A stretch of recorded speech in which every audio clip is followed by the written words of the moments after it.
How's it? It has been a week of big news in the Arsenal universe. Declan Rice, Jurrien Timber are confirmed, and we got more confirmation today that Reiss Nelson has committed his long-term future to us, as well as a little bit of fresh news for you within the last hour. William Saliba has also signed a new 4-year contract, I believe, with an option of a further season. I've got Glenn, I've got Ryan. We're going to talk about it right now.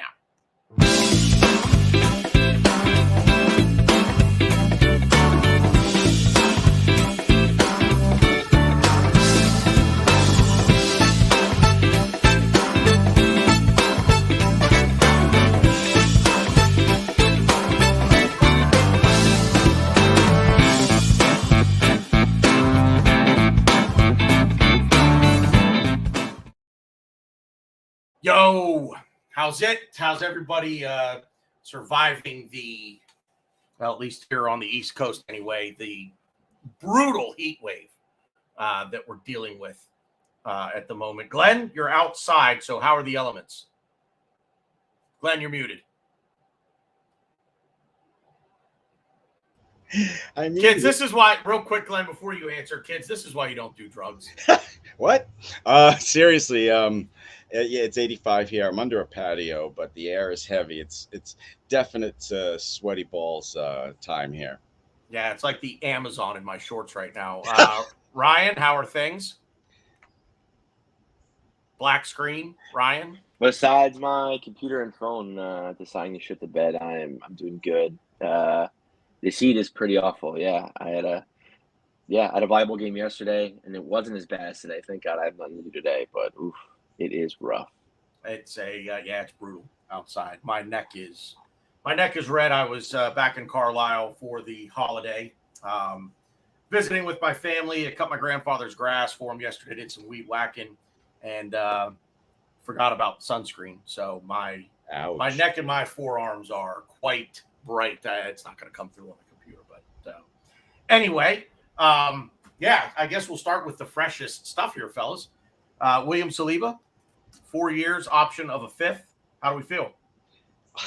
You know how I feel. I said this last show. I thought his injury cost us the title, and I thought he should have been the first signing of the window, and I'm happy. I think this is one point where we're all going to agree.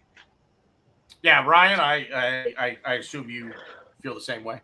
Yeah, I mean, even Gabriel Jesus, he was on a podcast. He even came out and said that the reason they lost the title this season was because of William Saliba's injury, and I couldn't agree more. Wow.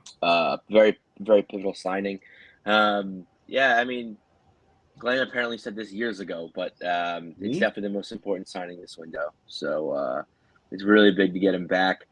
To have him to stay. Let's hope he's healthy and his back issue isn't a long-term thing. I'm scrolling Twitter here, so apparently I'm wrong. There is no option year at the end of this. You bastard! I know. Who cares? He's signed. Who cares? Well, I would like there to be a year, an extra, an option for a further year. But let's face it. We're going to rip this contract up in 2 years, and we're going to give him another 4-year contract. Exactly. Right. So it's basically, look, it's two. We're buying 2 years where we don't talk about it for 2 years, and then we're going to start negotiating another new contract for him in 2 years. So happy birthday to Daniel Shaw. His birthday was yesterday. Shout out to my dad. Birthday. Happy birthday, Daniel. 30th birthday. Wait, 30th birthday. It's all over. Okay, go ahead. My dad's birthday is today. Shout out to my dad. I know he's not watching, but shout out to my dad anyway. Happy birthday.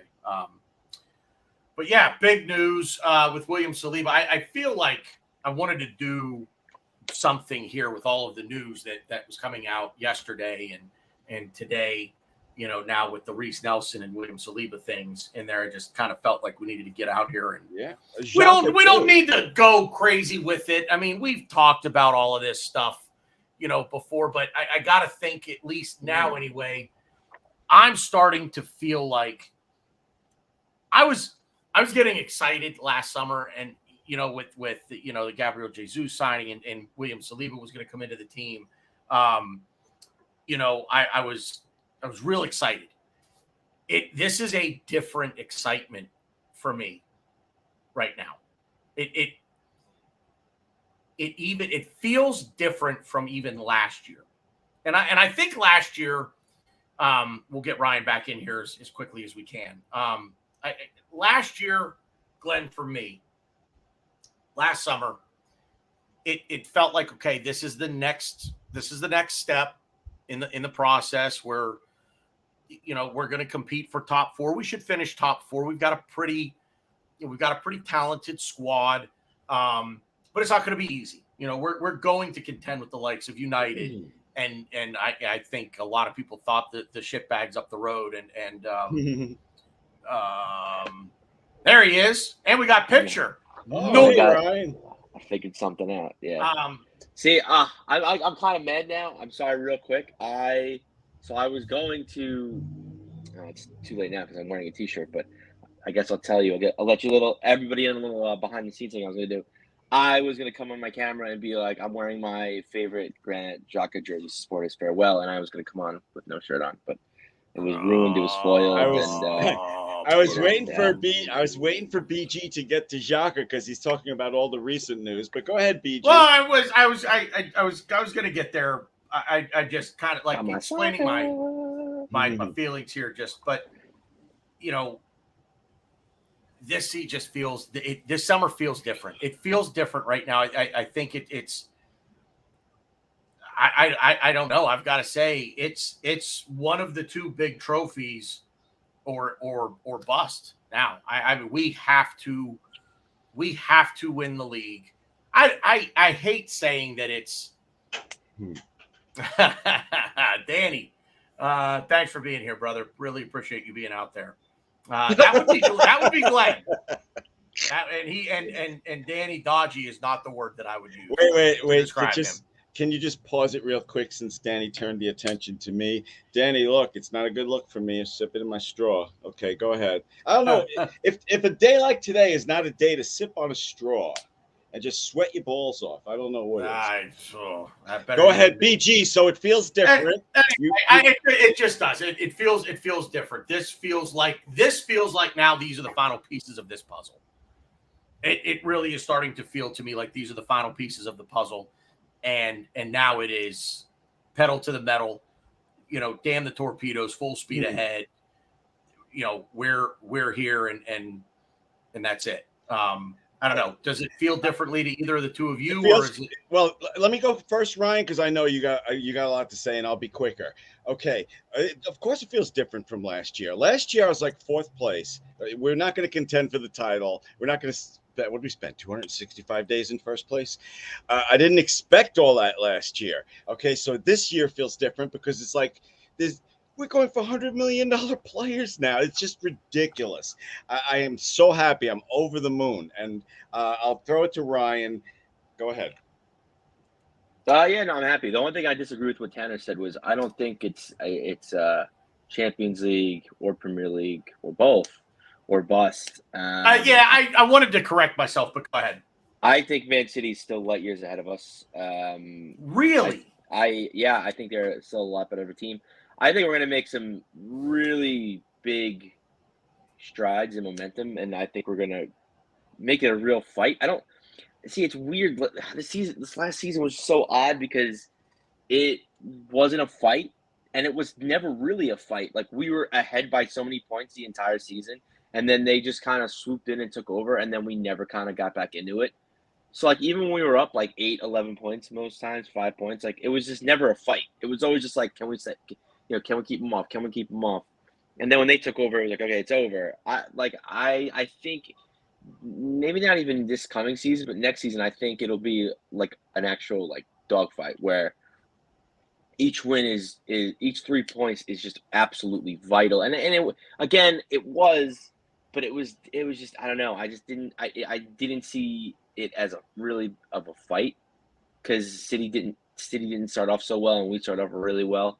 But I'm excited, and I think a question I would like to pose to you guys and to the chat, and something that I'm going to be constantly thinking about throughout this I guess until the season starts. You know, do you think us finishing second place got us Timber, got us Havertz? I don't know if it necessarily got us Rice because the interest was since January, and I think Arteta was always building this project, and I think a player like a Declan Rice who's just I don't know, like I don't know how to describe Declan Rice other than just some guy that just wants to fight for his club, fight for his team, fight for his country, and he's just a good boy. Like he doesn't see a guy that's gonna go to a club just for money. I don't know. I think that there's merit to the argument that I think if we'd won the league, I'm not so sure Adu and Arteta would be making all these signings. I think, you know, Kroenke's would kind of. I already think maybe more so Kroenke's. I don't think would maybe sanction so many signings. They're like, oh, we won already, you know. And I think to go on top of that is I know so I was gonna ask you guys this question. Meanwhile, I'm just talking, but you know, the Kroenkes won every major title for each club that they own, except for us. So I wonder if that's also a reason why we're pushing so hard and making all these signs, because it's like it's just one left. And I was thinking today that to me, and this is going to be a terrible analogy, but I can't think of anything better. But it's almost like giving birth, where I know, like, you know, the heavy labored breathing of the woman is, you know, just breathe and push, breathe and push. Nothing, no crazy big pushes. But when you're right there, you're so close, you're almost done. The doctor, all right, the nurse, shit yourself. Yeah, go. This is it. This is it. This is the last push you got to do. But I want the biggest push you could possibly do, and I think this is our big push. I think we're gonna, you know, hopefully give birth to a trophy. But I don't necessarily. Glenn, that's gonna be that is the theme of the season. Good right there. But yeah, I give don't birth to the trophy. All right, I don't necessarily know for in the contention, but I'm just curious if you guys think that. Going back to my original question, do you think that us finishing second place caused these signings, and do you think maybe that if we had won the league, we wouldn't necessarily be making these signings and being such a go-getter team? Okay, you threw so much shit against the wall. I'll try and answer as much as I remember. Just one. It's a simple question. Do you think us finishing second helped us in this window, or we were signing Timber, we were signing Havertz regardless if we'd won the league or not? I would have already finished my thought if you didn't ask me that question. Yeah. Well, you said I gave you so many questions. I gave you one question.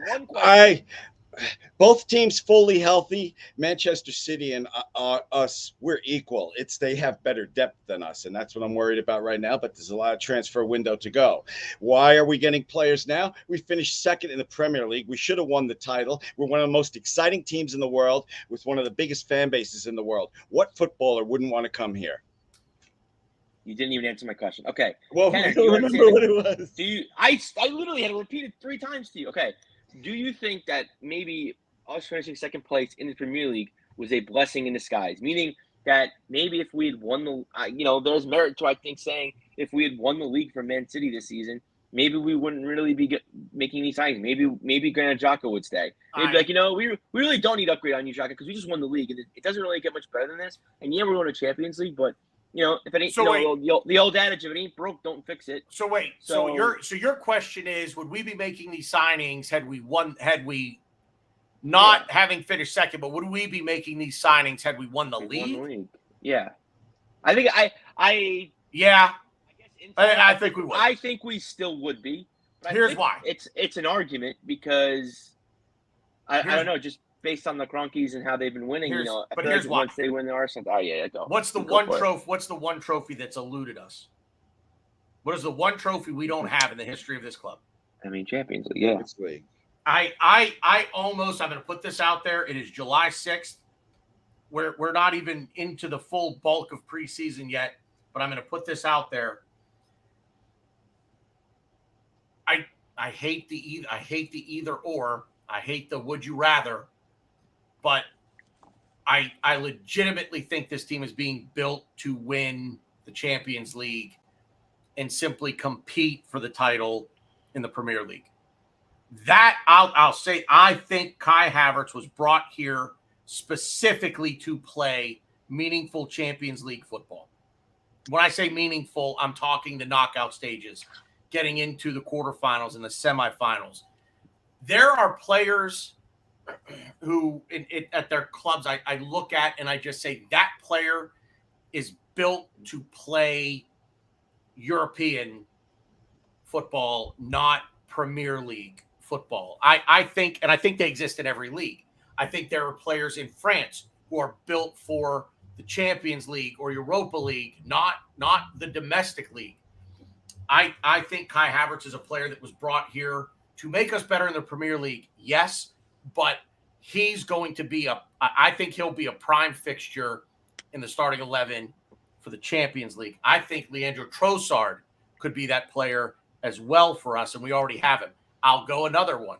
I think Jorginho was brought in January because we didn't want to wait until now to go get him. I think Jorginho is a player that Mikel Arteta is going to play in meaningful Champions League football games. I'm not saying that they're better than what we have. I'm not saying Jorginho is better than Declan Rice. I'm not saying that, well, I think Kai Havertz is an upgrade on Granit Xhaka for sure. Won't say that he's better than ESR right now, but I haven't seen ESR play that role. But you understand what I mean? Yes. Yeah, even if we won last year the Premier League, we still want the Champions League. And I completely agree with you. You know, it's like it was just another step this year, second place. Now we're in the playoffs for the World Championship, which is the Champions League. Yeah, I guess part of me just thinks, mainly just the Cronkies. I think Arteta and AD would still be doing their magic. I still think they'd be making the signings they've been making. But I don't know. Part of me thinks that, you know, had we won the league last season, I think the Cronkies would be like, all right, we're done. We're done here. We won every trophy for every team that we own. Like we don't need to be sanctioning 105 million pound players. We won the league already. And I guess I'll put a cherry on top and say this: I'm not so sure Stan Kroenke knows what the Champions League even is. So I don't think Stan does. I won't disagree with that. I know. Josh does. Again, I think it was just some food for thought because I thought it was very interesting. Because I think sometimes finishing, you know, when people say like, oh, you learn more from your losses than you do your wins, which sure. I do think is true.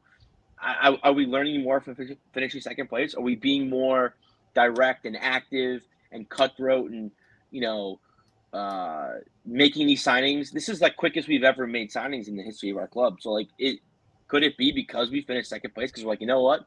We just missed out on winning a trophy. It sucks. But here, this isn't going to happen again. We're going to make this, you know, back to my awesome giving birth analogy, but we're going to make this final push. And you know, it's all about hopefully a trophy is going to come out of it. My dude, it's all about the Champions League. That's what attracts, you know, players to your team, world-class players. So it doesn't matter, you know. I think trophies attract players. I think Champions League is probably a big thing, but I think it's more trophies than anything. Oh, okay, but there's so much to be happy about. Don't worry about the scenario that you're putting together now. We're going for it. They see the opportunity to be the best club in the world, and they're going for it. I've said before that I think. Be excited. I think that Stan, Josh, Edu, Arteta, and I think the biggest pusher of this is Arteta. But I think Arteta wants. I think what he had at City. I mean, everybody wants to win. I mean, that's why they're in this line of work. They want to win. They have a competitive drive that simply cannot be. It can't be satisfied by doing anything else. They need this. And there's something I think it's in Pep, and I think it trickled down to Arteta that he wants to be the best in the world, but not satisfied to just be the best in the world in one competition. He wants this team to be looked at and recognized by the entire continent and by extension then the world as being the best football team in the world. The way to do that, and we've all said it. We have all said it. All of us, the three of us here on the screen, everybody in the chat, everybody on Twitter has all said at some point, this past season's Manchester City team were the best team in the world. Yeah. That's easily what we are going for with Declan Rice. And we're doing it the right way. We're bringing in players that are.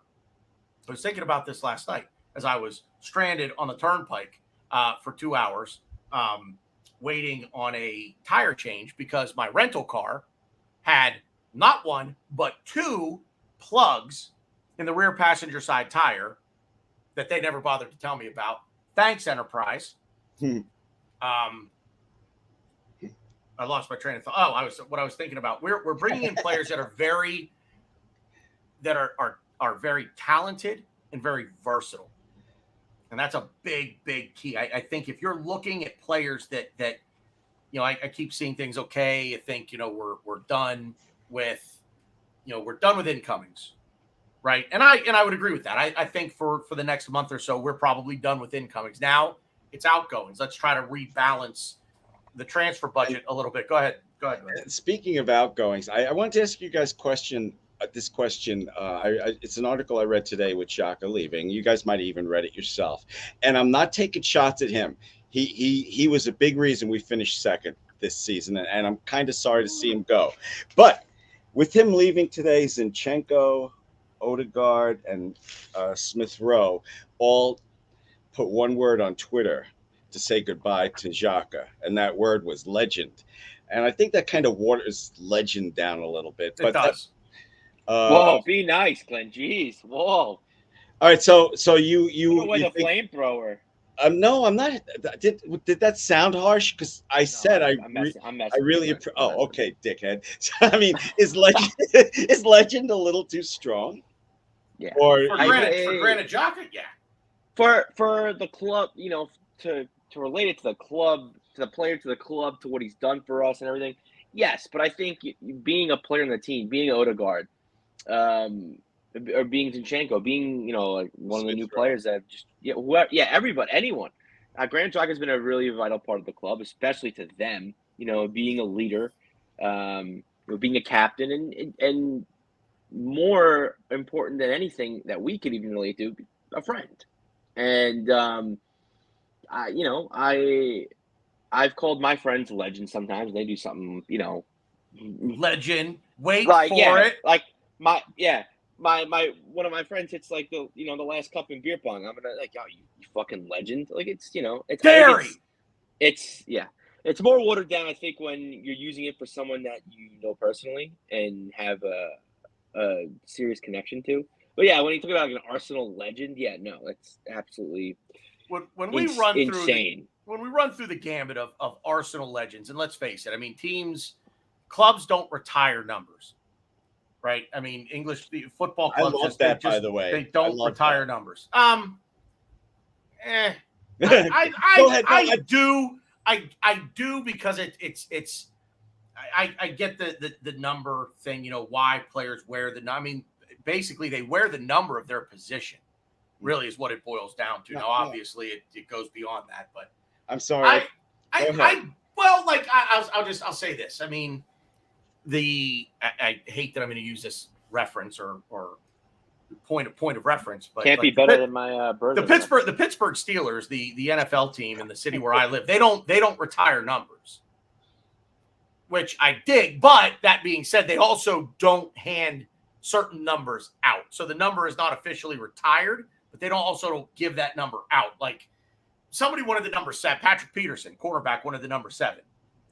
And Ben Roethlisberger, who wore it, said no. The player, and then the team eventually came out and said, yeah, we're not giving out the number 7. But they do basically like a ring of honor kind of thing around the stadium. They put your name up. And that's one thing that I don't see over there either. And I feel like, United would probably have to build an entirely new stand to get all of their names up on the wall. And I'm not saying that Arsenal wouldn't, but the thing is with legend, Granit Xhaka, legend, no. I think if you want to go down to the annals of history as a legend, you've got to bring home a couple of trophies. You've got to win a couple of championships to be able to say, that a player was a legend. Thierry Henry is a legend. Dennis Bergkamp is a legend. Tony Adams, Mr. Arsenal, is a legend. There are players that people put in that same category with those guys that played with those guys. I don't think are Arsenal legends. I don't know that I would put Freddie Ljungberg in there. I don't know that I would put Robert Pires in there. Patrick Vieira I would put in. But I mean, legend is that's a strong word. And I like Granit Xhaka.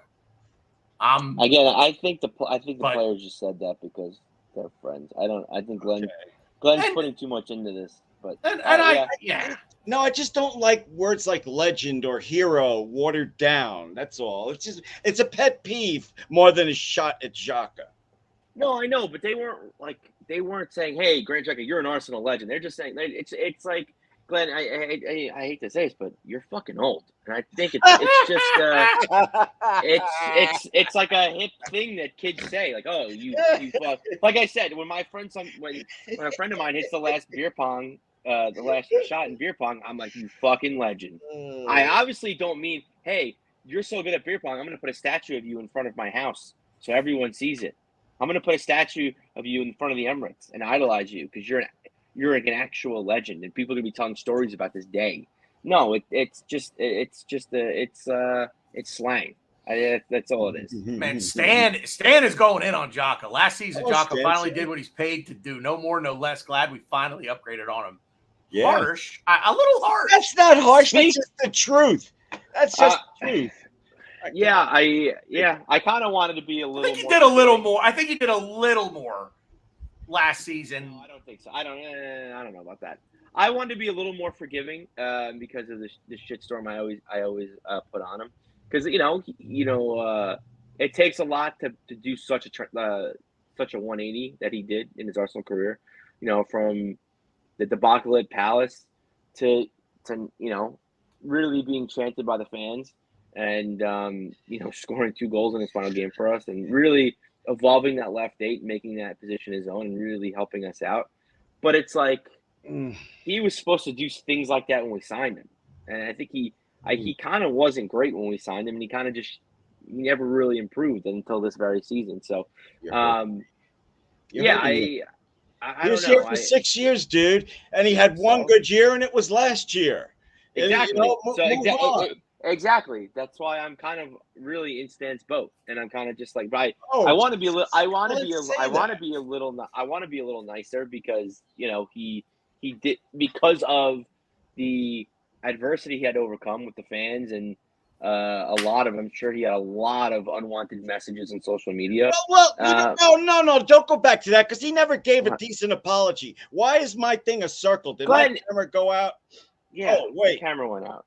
God damn it. Go ahead, talk. Now I'm annoyed. Okay, Glenn, okay, so he didn't give apologies for what? The Crystal Palace thing? Cool. But he was getting abuse before he was getting abused during the game. He was getting abused he was probably getting abused 2 days into us signing him. So the apology thing sucks. That's such a dumb. I don't agree with it. Abuse? You expect to get abuse from football fans? I agree. Don't give me the 0.1% that says something horrible. All right. Jeez, that was more. I would say it was more. I think it was more than that. But he threw the goddamn captains on the ground. Glenn, he was getting abused before that, but I think, that was the straw that broke the camel's back. That's what you get when you don't perform. That guy was like the Freddy Krueger of Arsenal. Every year we thought he was gone, but he rose up from the grave to give us another mediocre season of 3 games and a red card. Come on! Ryan, all right, let's not over-romanticize him. If you would put a voice changer on me and Glenn and said which one of us was debating what, and I think everyone have a switch.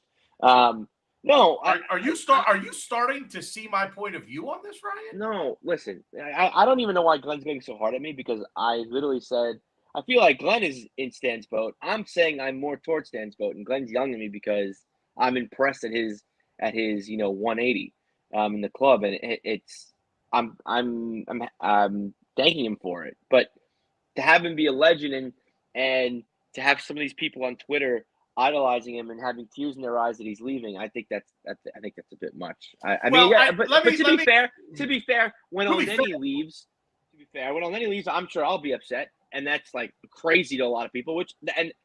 So I kind of understand people with Xhaka, but the thing with Xhaka is like Xhaka was he's been in the doghouse for our club more times than not. Whereas like Elneny's just like the all around good guy. So I don't know. But Here's my take on the tears in the eyes thing with Granit Xhaka. This has been a very emotional and public relationship with player and fan base, and it has been ugly, very ugly at times. And I have a serious question for the two of you.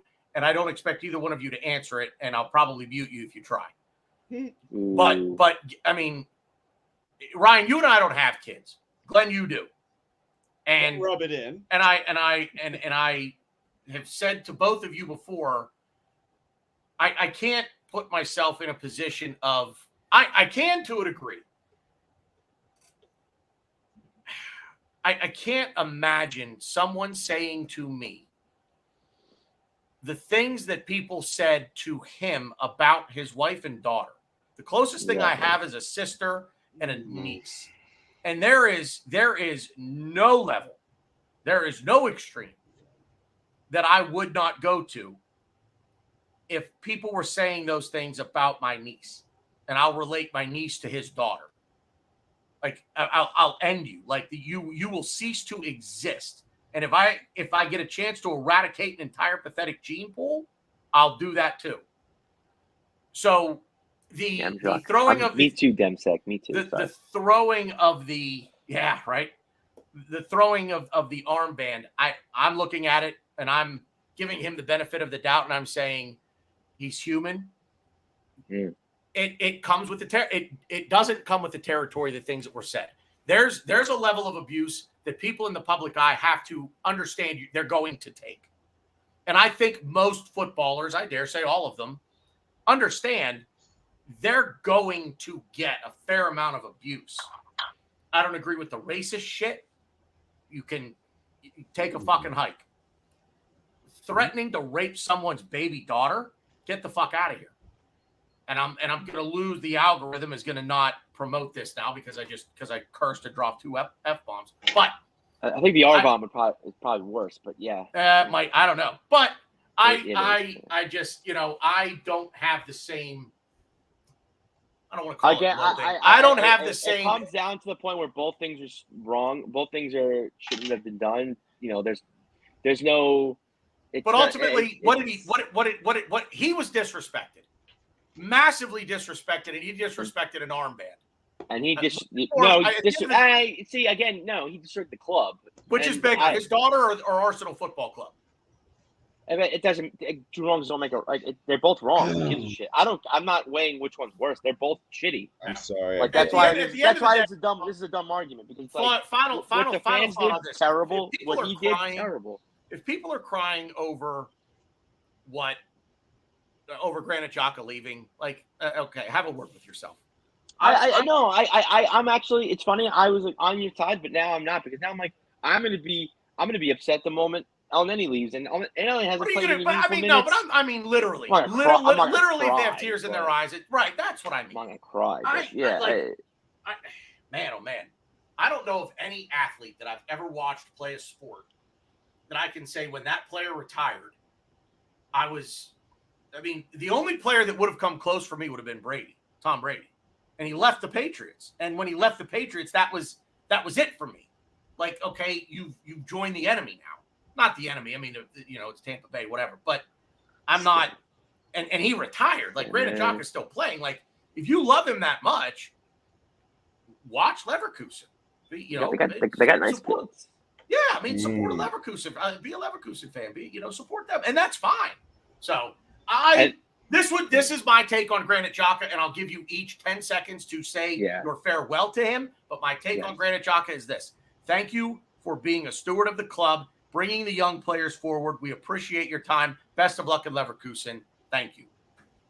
Oh, yeah. I mean, it's that. And the only thing I'm going to say, and maybe it might be 12 seconds, is and a reason why, and it's maybe 20. It's a reason why I think fans are probably so upset about him leaving, and this is obviously a quote in so many. I've seen it in so many places. But I recently just finished a TV show called Hunters on Prime Video. Very good show.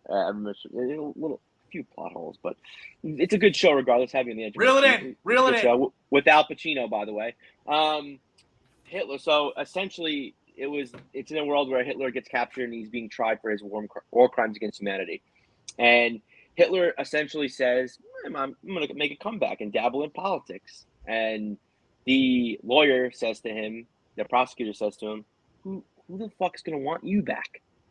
And he says one line, and I had to say, I was like, he's not wrong. And he says, everyone loves a comeback story. And I go, that's what it is. Not crazy. And I think, and that's I think that's why a lot of these are so gushing over Xhaka leaving and upset, is because of that comeback. And to be fair, his comeback won me over in the fact that, like, I'm not driving him to Leverkusen. I'm not, Stan did, and I did like the tweet. Stan said, "Time to celebrate." I don't know if it's time to celebrate. I got eyes on bigger prizes. I'm not worried about him leaving. I'm ready to make a push, to win trophies. I'm excited for Declan Rice, Havertz. I'm not worried about Xhaka leaving. But, the comeback that he made, he's got my respect. Glenn? I underrated you, Mr. Xhaka. Thank you for your service here at Arsenal. This comes from a good place, so don't take it the wrong way, but work on your apology skills. Thanks for everything. Anyway, I mean, the Granit Xhaka thing, I feel like we could do 3 hours. Oh, absolutely. Didn't we just do it? I'm pretty much. Just like Demsek said, I'm Xhaka'd out. I cannot do 3 hours. I can promise you that. Anyway, so we hit on William Saliba. Obviously a big deal. I've had people, agree that it's a 2-year, it's a 2-year contract basically that gives us another 2 years to, try to extend him a further probably 2 years, and we just keep kicking this can down the road with him, and hopefully we keep him, which would be great. He's obviously a very big part of this. We've seen multiple players in different interviews this summer, say, he could very well be the reason that we weren't able to maintain and win the league. We'll move on to another player that signed that was confirmed this morning. And I, for one, am very happy about it. Ryan, I think you are as well. I'm getting ready to clap. I think you and I are in the same boat as this. And I think, Glenn, you are too. That's why I'm ready to clap, bitch. Ryan, how long do you think we can go and keep his hands up in the air? Glenn, it's not that Ryan big. Can go another 20 minutes, but Reece Nelson has signed believe Reece Nelson's is 4 years with an option for a fifth. I do believe that is true, but somebody can fact check me on that. But did you see that he said Arteta was really the one that convinced him to stay? I haven't seen the interview yet. I saw there was something out there, but I haven't watched it yet. So happy. Depth. We were talking about Manchester City versus Arsenal. There's a little depth for you right there, Reece Nelson. Well, and the other thing too is, with Reece Nelson, I mean, he's got to get some starts here. It can't be, we're playing, I almost said Luton Town. They're in the Premier League now. We can't be playing, a club like Accrington Stanley, and that's where Reece Nelson's going to get his start. Reece Nelson needs to get some starts against, a Bournemouth, against a Luton Town in the league. He's got to get some league starts here. Now, I'm not saying that Reece Nelson starts against City, but Reece Nelson can start against the shitbags. For me, I'm all right with that. Ryan, anything? Ryan, I'm excited. Ryan, do you have anything to add? No, I'm excited. I think he's a very underrated player. No. And what? Nothing. No, nothing. I'm quoting the Barry Gibb talk show from Saturday Night Live. Yeah. Reece was signed. No. There you go. No, I think he's a very underrated player. He provides good. I totally agree, Sam. Totally. Oh, sorry, Ryan. I'm sorry. I'll be quiet. Right? Do you realize that he was literally just reading comments out loud to himself, and he didn't know he was doing it? I don't pay attention to Glenn half the time. I don't know. Yeah. I'm sorry. Hey, I'm old. Get off my fucking lawn. Yeah, no, I know. I said that like 10 minutes ago. Yeah. No, yeah, I'm excited. I think he's got a trait, and I know you said pace, and I agree with that. But I think he's got bravery, and I think that's something that we need to harness and use to our benefit. I think he's more like Xhaka than people think. He's going to be competition for Xhaka, but it's weird because I'm reading. I've read a few different places that our next signing, if we're going to sign someone besides outgoings, would be a right forward, right midfielder. I saw that. I saw to that compete with today, Xhaka. yeah. I'm like, well, didn't we just sign Reece Nelson? So I'm very confused about that. But yeah, I mean, hopefully, Arteta sold him a good bill of goods, and he's going to hold up his end of the bargain because I think Reece is a great player, and I think he's definitely going to be He's definitely going to be vital for us, especially again what we said is depth. Yeah, it's so exciting. The news today that Timber signed also, BG. I mean, you guys rate him? I sure do. 100%. I mean, I didn't know you were such a big Dutch football. These guys, once his name started popping up, I did some research. These guys. I mean, the deals are agreed. The medicals are scheduled, so they will be Arsenal players. I'd expect announcements either over the weekend or Monday. You know, and I swear to God, if Arsenal, if whoever does like the videos. The announcement videos. If it's not Vanilla Ice, like what are you doing? like I get you want to do like Rice, but come on, man. Like it's got to be Declan Rice, like dancing like Vanilla Ice in the early 90s get up. Come on, man. Can I just say he did it on one of those British shows? I saw the video. Oh, I saw the video. Yeah, he was, I didn't click it.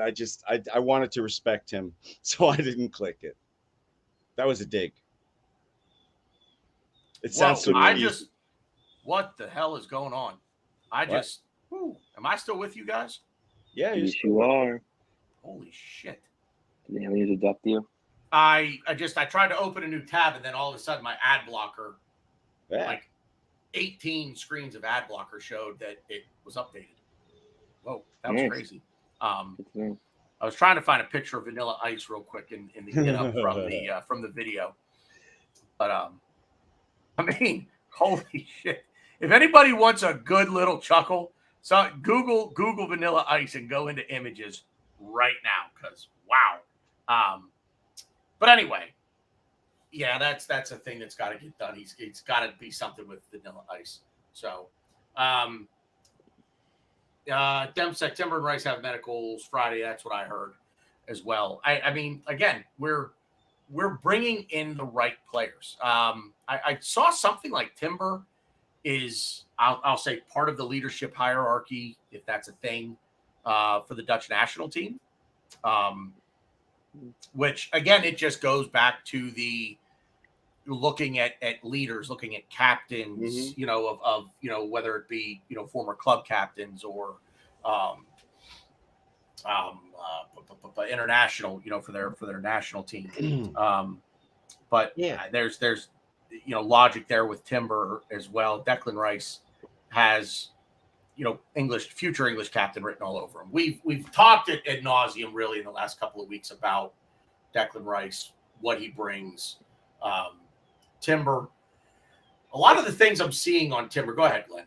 I was just going to say, by this point, I think Arteta and Edu have earned the vast majority of Arsenal fans' trust in their decisions and players, because they've made some crazy great decisions. That's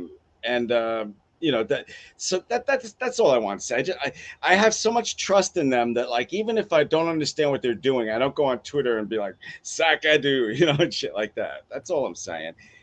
You guys have faith in them to do the right thing? I mean, like, I do worry, like, if Tierney goes, I would be upset. I wouldn't cry, but I'd be upset.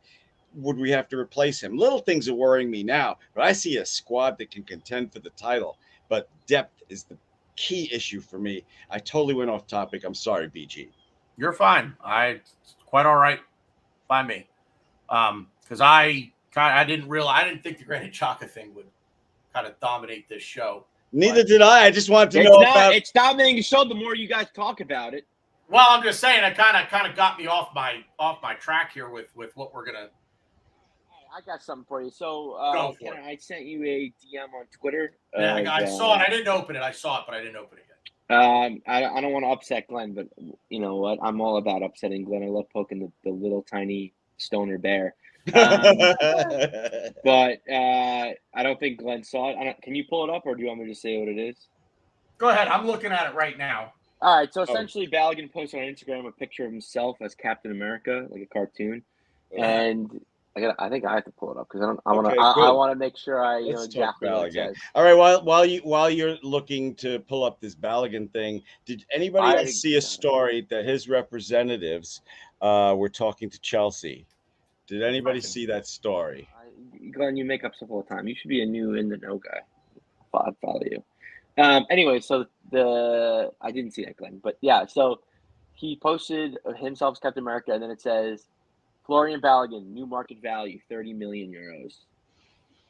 Oh, I'm not even going to go there. You know why? Robbie AFTV said we could sell him for 60 million. I wrote, Robbie, I totally respect you, but that's crazy. And well, I don't think it's crazy.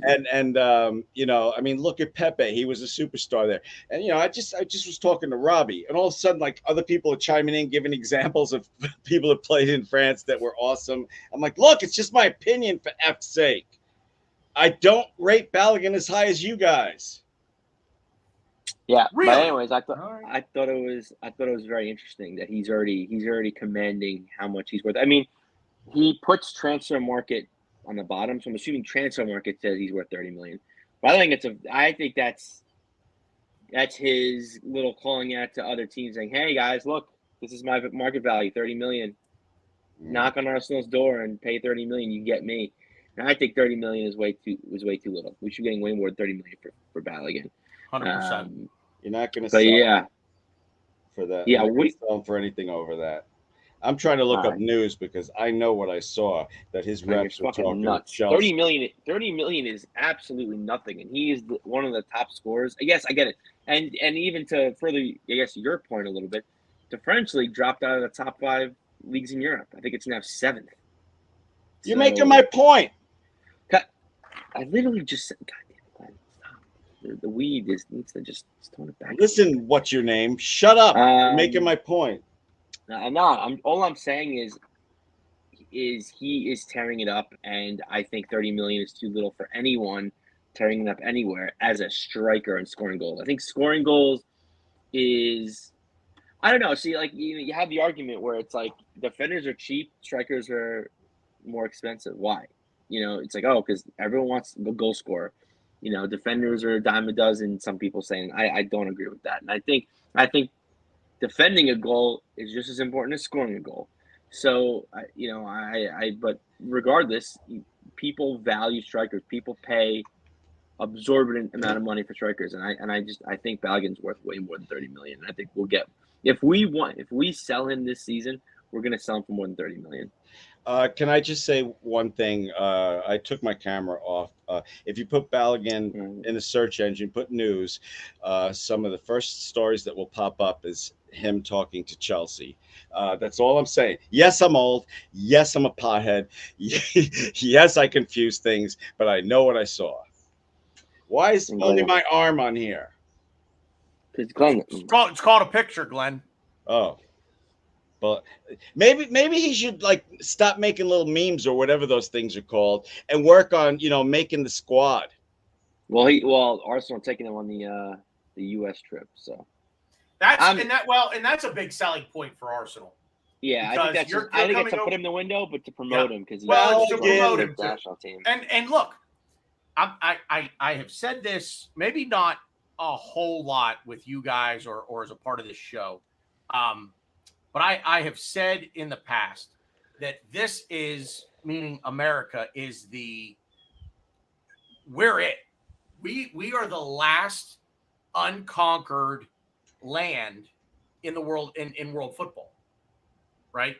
I mean, it's still not. So let's add the MLS to the list of North American professional sports teams. So there are 4 major ones: the NFL, Major League Baseball, the NBA, and the NHL. Let's add the MLS to that now. where would you rank the MLS? Oof. No, don't rank all 5. Just tell me of the 5, where would you rank the MLS? There's only 2 answers. Out of the 4 major sports in If America, you add them make a list of 5 now, so include the NFL, Major League Baseball, the NBA, the NHL, the MLS, in terms of popularity of the from where are they? that's easy. There's only one answer. What is your answer? Dead last. Okay, so you think the only other answer I think would be. I agree, by the way. Well, the only other answer I would say, as much as I don't believe it, would be could they be more popular than the NHL? No, the NHL playoffs are electric. Everyone tunes in the NHL playoffs. Yeah. They You are. see, You you and can I, make- we agree on that. No, I know casuals that don't really watch hockey. If the playoffs come on, they watch the NHL playoffs. Fair. Anyway, As- here's my point, real quick, Lynn. Let me get to this. Okay. Hold that thought. But here's my point to it is bringing Balogun over here and keeping Balogun as part of the club. Don't sell him. Could be a real big selling point, kind of to tie in what Ryan just said about strikers, and everybody values strikers and defenders, blah, blah, blah. Strikers score goals, right? He's the sexy pick. He's the quarterback, right? He's the sexiness of the US, of the US national team now, because he's going to be hopefully the primary goal scorer for the US now. And bringing him along is that's going to be a big deal for trying to drum up American interest and really try to tap that American fan base and really get it to blow up. This could be more than just who's the better player, who's the more marketable between Balogun and Eddie. And for me personally, I think it's Balogun. Okay, real quick. Balogun. Do you have to go, by the way? No, Okay. no, my son is bugging. My son is bugging me about something, and he doesn't understand the concept of be quiet. Balogun, for me, I don't rate him as high as everyone. I hope he proves me wrong, but this is going to be a test for him.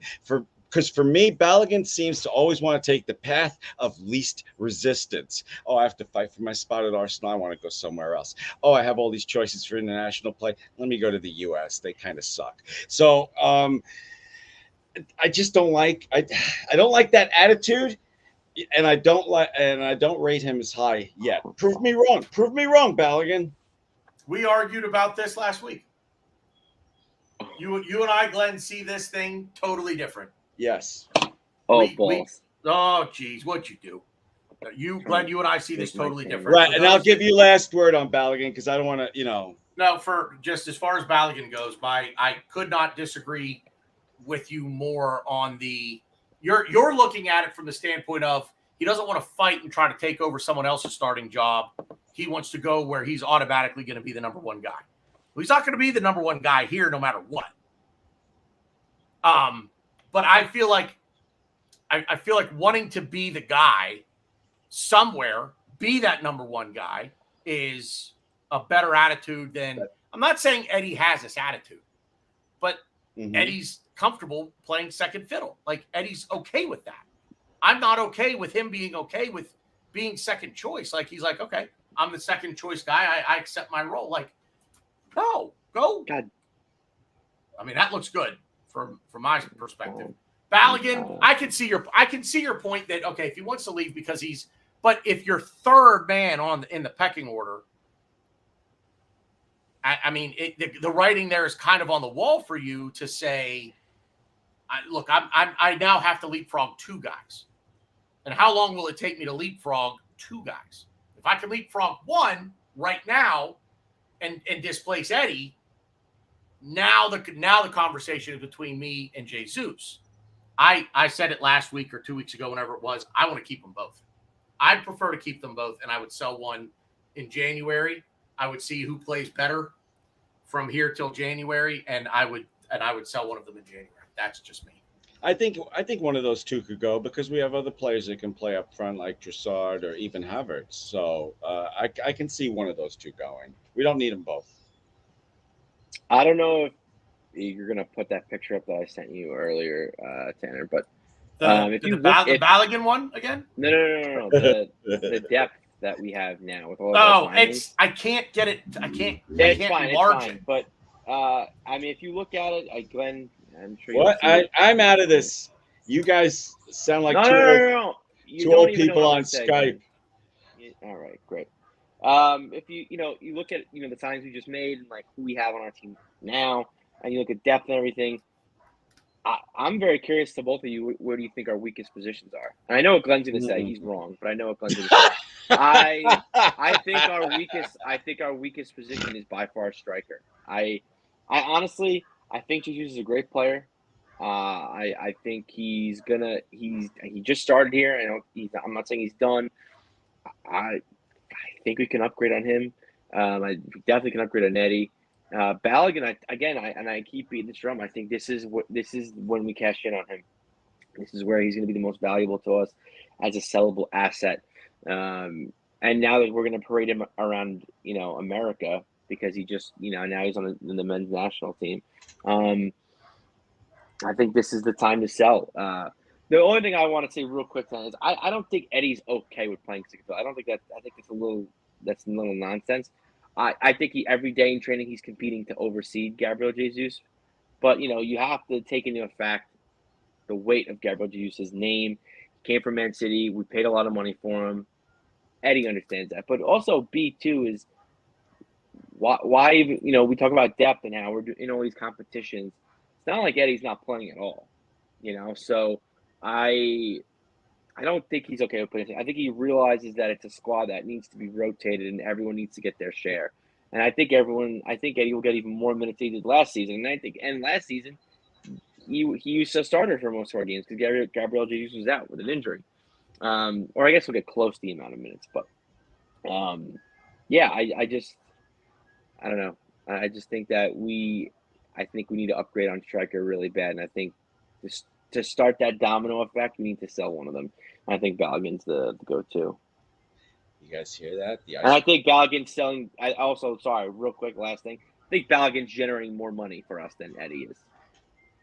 I can hear the ice cream truck, Len. It's yeah. I'm going to go get ice cream when this is over. It's getting closer. But we're right at an hour here, fellas. I just wanted to come on and kind of have to go. What else you want to talk about?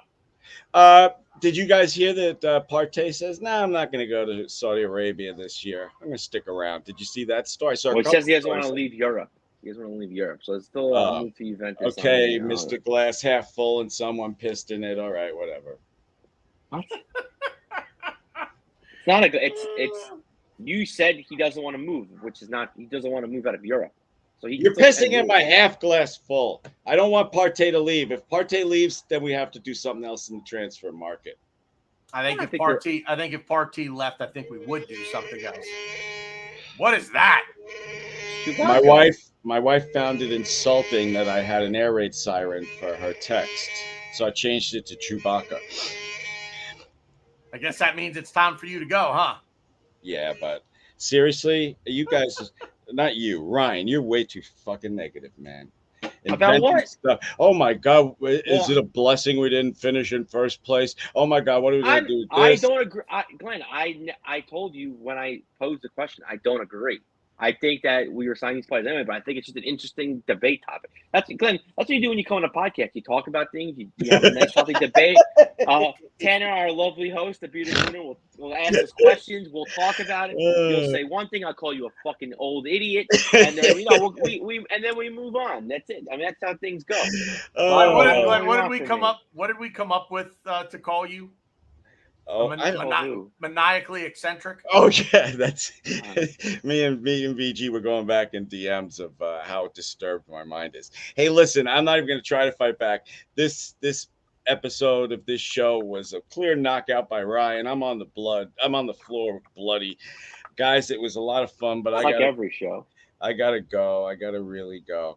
I'll talk to you soon. Thank you, everybody. I hope we sell Partey. Fuck you.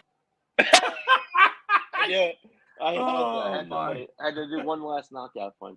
Right. I don't want to sell Partey, but I think if we get some money for him, he's not reliable. He's not. His availability is an issue, and I think we can get somebody in the market right now, like Lavia. I think we can get somebody else even. Lavia's 19, but he has Premier League experience and he's young, and he's exactly our Arteta's profile. He fits so. exactly. I was just gonna say he fits. I the also exact just think we could also put Declan Rice in the 6th and we get to run running. Now I think if we sell Partey, I think again I don't even think so. I think having Partey on our squad definitely makes us a better team. I'm not saying it doesn't, definitely does, but I think the having Partey versus not having Partey, I don't think that puts us over the hump as far as being better than Man City or being. Or just competing with Man City. I think Declan Rice is such a player that he could fill that void. And I think just by Declan Rice being, and again, I'm knocking on wood because anything could happen. But if Declan Rice could be available for us, he's already a better signing than when we signed Partey. If he stays the course as to what he's supposed to do, or if he just is a average to above average footballer. This is the key right here. What Demsek just said. Partey will No, be a I good backup agree. to Rice. But if we can get money. If we can get money now, I think we take the money and we invest it in a 19-year-old. I'd take 30. I've come around on the Partey thing. I'd take 35 million for him. I want 50. Isn't that what we bought him for? Bought him for 50. Well, 50 million euros. Oh yeah, so it's like 47 or 40, 45. I'd take 35 for him. I wouldn't take 30. I think that's crazy. I would not sell. He's it so 30. old. We're not gonna sell at that point. We're just gonna let his contract run out then, which I don't agree with. But then if a team comes in. But then if there's only one team that comes in and they say we'll give you fit like Juventus. What did Juventus say? We'll give you 17. And if they're the only team that come in, they say 20. Right. So if they're the only team that come in, by that logic, you take what you can get. Well, yeah, it's the argument of do you want to sell him and get money, or do you want to just let his contract run? Because we're not going to sell him for anything when his contract's up. I mean, if he's got a year left next, I'd sell him for 35 this year. If I would not sell him for 30 this year, fully understanding that if I keep him this year and sell him next summer, I might only get half of that 30. But here's the question. Which is more valuable? Is Thomas Partey more valuable for 1 year, or is a 25 to 30 million pound transfer fee more important right now? Depends how many games Partey's playing. I know you can't predict that, but based on his track record, the 25 million now is what I want. But let me throw this angle at you. The less is more idea with Thomas Partey. The less he plays, the more he plays. It's like this for anybody. Let's face it. Every time you go out and you play a game, you run the risk of injury, right? Yeah. But if it's a matter of his body breaking down because he doesn't recover as well or as quickly as other players do, so therefore we're running him out week in, week out, sometimes twice a week. So if we scale that back and we say Thomas Partey Declan Rice is option 1, Thomas Partey is option 2, but it's not going to be a 90-10 split or an 85-15 split. It's going to be a 75-25 split. Declan Rice is going to play the big games. Thomas Partey is going to come in and be the guy that spells Declan Rice while we go out and still put a team on the pitch against Luton Town, against Burnley, against, I don't even know who the other team is that came up. Sheffield United. Luton Town. I'll use them. Luton Town. Throw the guys that upgrade the starting 11 so that the past starting 11 now become depth options, and they're still pretty stinking good. Everybody keeps saying, these. I don't even want to get into it. I'm not even going to say it. I think if we let Partey go, we're gonna sign somebody that can play against Luton Town. Let's put it that way. I mean, if you get, I would have a real. I guess it would. This would be my line of thinking on it. If I'm sitting in the big chair, like Edu does, if I'm sitting in the big chair, I would. If I were only going to get 30, if 30 was the drop dead number, and I had nobody else bidding, and one team said, "Look, it's 30, take it or leave it," I'm going to ask for time to get his replacement lined up and make sure that I can get Yeah, that we're not replacement selling him for- until we can get a replacement. Yeah, yeah. Right. And That's the make same sure with that I everything. can get that replacement at $30 million. So I want to take that money and reinvest it into his replacement, who's going to be the guy that spells Declan Rice.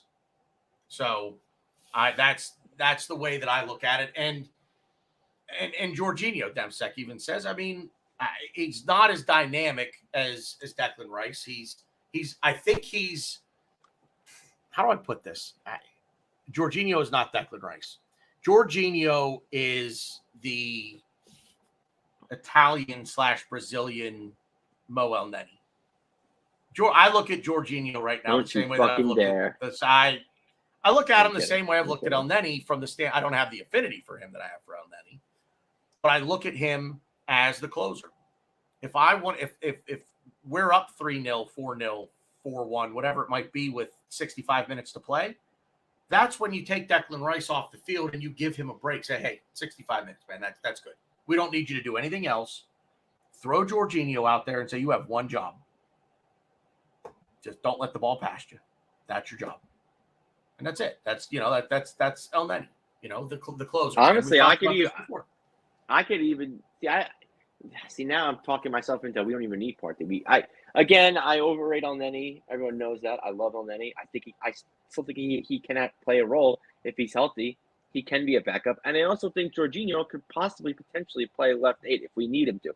Not saying, but I think he could be backup to Rice. I think he can play left 8. I think the way we're evolving the left 8, and I know it's funny, the first thing that popped into my head when I said Jorginho can play left 8 is, well, if Xhaka can do it, anybody can do it. But being a little nice here, I think the way the left 8 is, it's a position that starts it's a deep line position, but it's very creative. It's very attacking focused. It's about winning the ball in the third and the final third, or even in like the half third. Is it the half third? Is that what they call it? I don't know. Second third. The mid third, the middle third. Mid third. Yeah, I don't know. I think Jorginho would be really good at that because to me, Jorginho is just not. He's not very mobile.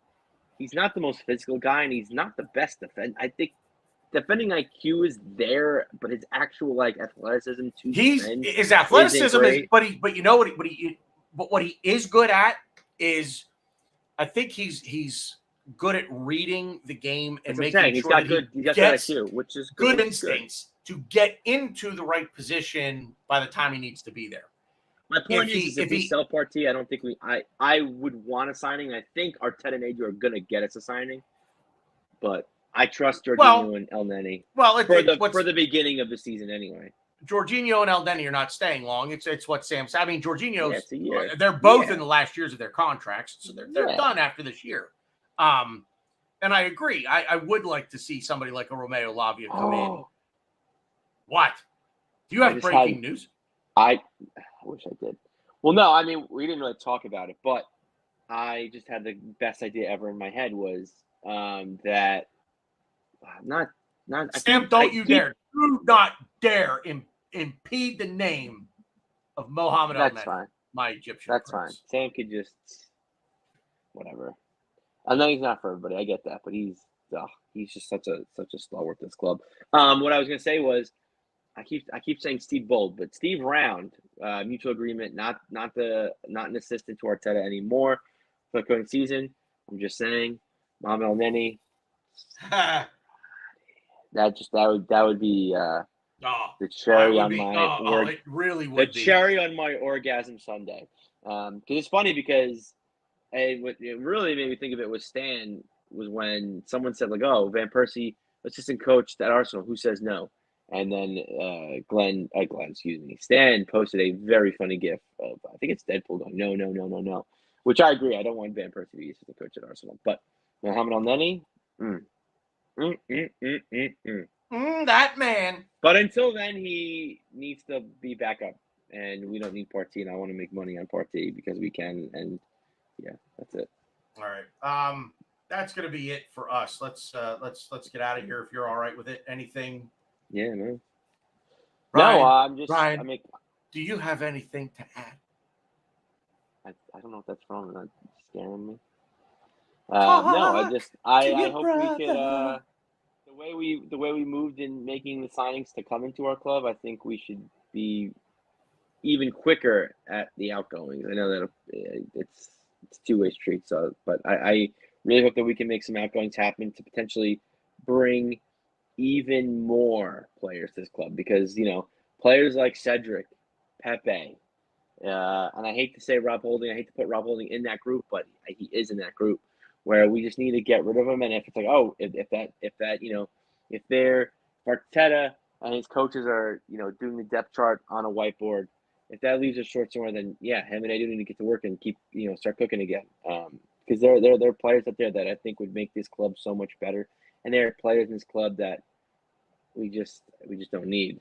And yeah, hopefully we keep the transfer window rolling. Well, I think now, thank you, Sam. I think now that till the end of this month, I think is it's going to be all about the outgoings. Now, I don't think there's the incomings, I think, will quiet down. Now, I think that if there's a major outgoing that's a little unexpected, and I would probably put Partey in that category. I don't think anybody's expecting him to go. But I don't think anybody would be stunned if he did, but I don't think anyone is expecting it. If Partey goes, I would say they probably move quickly to bring in or replace a long-term replacement for him. But I think now it's about the outgoings. It's trying to get some of these guys out of here that just aren't going to play. And I think we're trying to find that balance of, okay, we've got these 25 guys in the first team squad. The rest of the guys, like, a Cedric, let's go. Like, you get $5 million for him, off you go. Pepe. I would terminate his contract. That would $5 million. I would if we get money. What's that? I said that would be stunning if we got money for him. I think we just terminate his contract. Well, that's what I mean. I think but get these guys out of here. Get these guys moved on. Get them out of here. Get them off the wage bill. And if you're the players that you're going to send out on loan have to be the academy guys that are on the cusp of being called up. Getting their first team debut. Get those guys. Get them out somewhere else. Getting minutes under their belts. So, those are the guys that I want to see go out on loan. I don't want to see Pepe go out on loan. I want to see Cedric go out on loan. I want to see those guys gone. Just go. So the next step of this transfer window for me now is who leaves. What can we recoup out of the money that we just spent, and then can we recoup $100 million in sales? And now we're at a net spend of $100 million and have another 50 or 60 to throw out there at someone like Demsek says, as Avi Simons, Chumani,